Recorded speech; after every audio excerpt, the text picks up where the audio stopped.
এই তোর একটা কথা কইতাম করিয়া বহুত সময় থেকে আমি ঘুরাই আর কিতা কইতে চাই রে কইলা।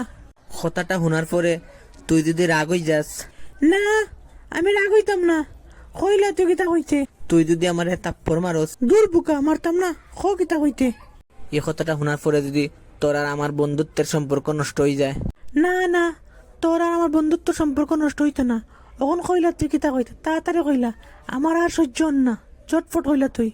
খোয়ার পরে এই কথাটা শুনিয়া তুই আবার মনে মনে কিছু ভাবিস না, তুই আবার মন খারাপ করিস না, মনে কিছু নিস না, তুই বুঝত নি এই কথাটা শোনার পরে। তুই কইতে না আমি যাইতাম গে, না কইলে না করে আমি যাইমু কি। কথাটা আমি কেমনে কইতাম তোকে পাই না, কথাটা খুব শরমের কথা। তারপরে তুই মানার না মান আমার এটা হইতে হইব, যে কোনো উপায়ে হইতে হইব। তুই যেমনে পারস এমনে কো, কোনো সমস্যা না, তুই যেমনে কইবি আমি এমনি মানে নিমু, আমি রাজি, আমি মানে নিমু, তুই যেমনে কইবি এমনি আমি মানে নিমু। আসলে আমি তোরে অনেকভাবে বুঝাইতে চাইছি, দেন অনেকভাবে কইতে গেছে, কিন্তু সরাসরি কইতে না, তুই শরম পাইলাস। তুই একটা চাই দেখ তোর ডাইনাদের কামিজের বগল চিরা।